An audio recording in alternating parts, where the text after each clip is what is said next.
everyone. I'm going to play the Danse Macabre in this video.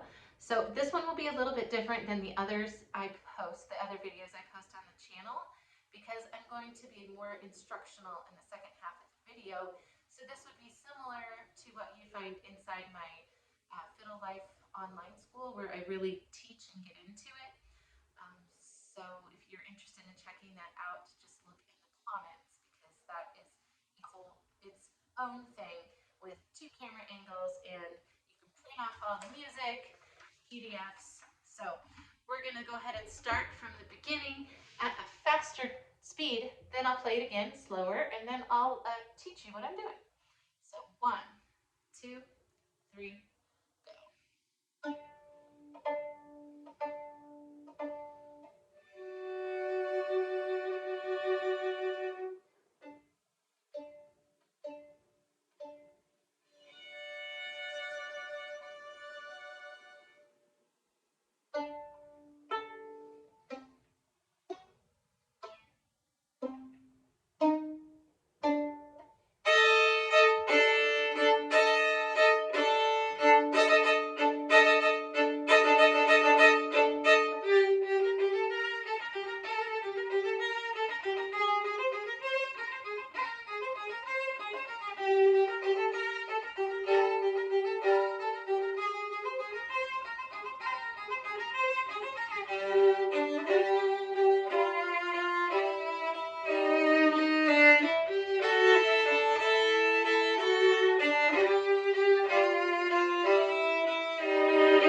And then you can always go back to letter A and play down the page. So now I'm going to do it at a more therapeutic tempo. So we'll go 1, 2, 3, 1, 2, 3, 2, 3, 2, 3, 2, 3.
Okay, so there's a lot in here. The first thing is you'll want to tune your E down to an E flat, scordatura. So usually that can just be done by turning your fine tuner down instead of messing with your peg. So it's an easy cross tune.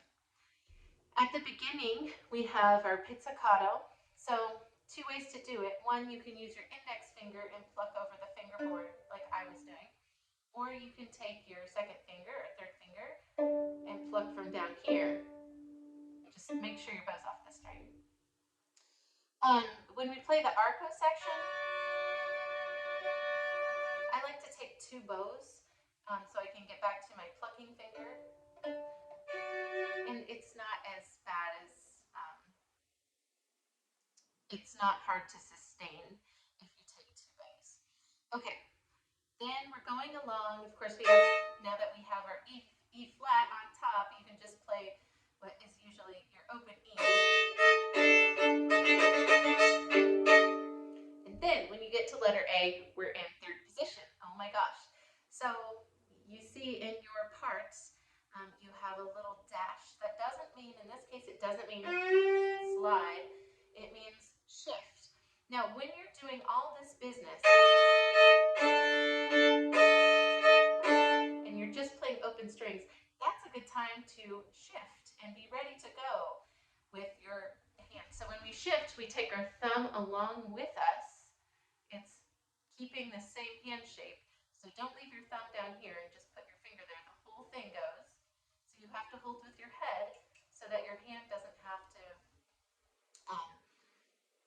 it doesn't get stuck. You hold with your head and then your hand can move easily, sliding up. So you put your first finger where your 3rd finger normally goes. And here are the notes. So we have first finger on the D string in 3rd position.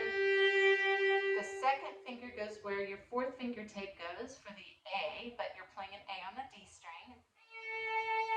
And then there's a half step between the A and the B flat. That in fiddle language, that means your fingers are smashed together. They're touching. So it sounds like, I am sad. Then when we play at the A, we just play those fingers in those positions. So here's the A part.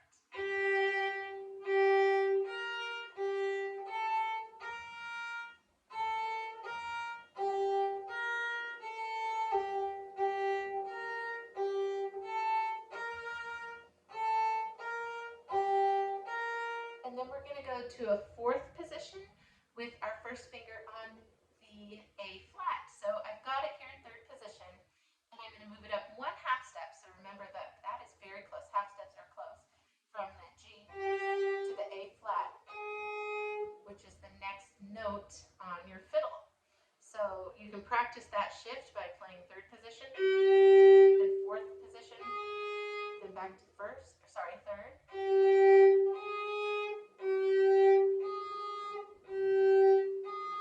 So here's the 4th position notes. We have A flat, B flat, which is a whole step, and then C, another whole step. So whole steps on the fiddle mean you have holes in between your fingers. I am glad. So the 3rd position pattern was I am sad. Then it's I am glad. So the 4th position part starts at measure 37.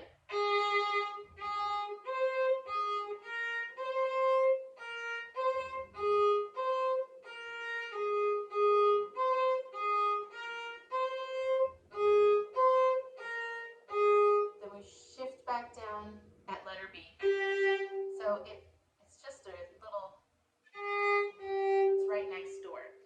Okay, so let's try the whole A part, and we'll repeat it, and then we'll get the first note of letter B so we can practice that little reach back. Okay, here's your A part, nice and slow. Ready, set, play.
have an anchor.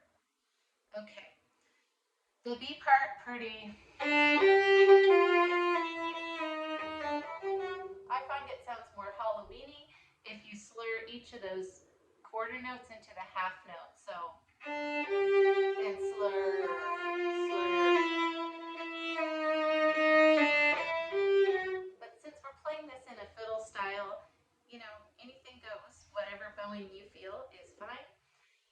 And then I like to accompany myself by hitting the G at the beginning of the first beat of each measure with my bow. So I just kind of grab it, and it's still ringing, I can still hear it. Or you could do a drone. I like leaving the drone out so you can hear the melodic notes more, but that's just my preference.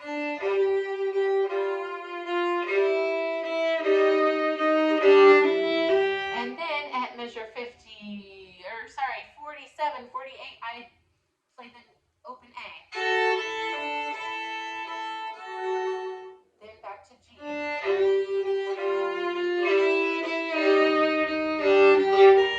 Here's measure 54. It's kind of nice if you're a one-person band to have two strings going there. And it's, once again, Danse Macabre fiddle version. So at letter C, you could pluck those chords. So we have a F sharp, which you have to play like a G natural since our string is tuned down. And then at measure 59, 66, 1, remember to put your second finger back in the high position, which is marked in your part. Or you can bow these. But you have to get from above. You can't really get three notes from starting on the string, so you come down and you sweep through.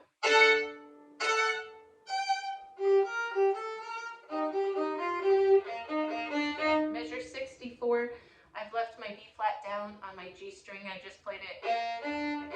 Sorry. And then I have my E flat and my B. And then at measure 65, I put first finger down on the G string. So 64 is low 2 with a low 1, low 2 on G, low 1 on D. 65 is regular 1 on the G string with open D. There we go. So that pretty much covers what's going on in Danse Macabre, the fiddle version, fiddle arrangement. So if you have any questions, let me know. But I hope you have fun with this one and that you play it outside on your porch on Halloween Eve.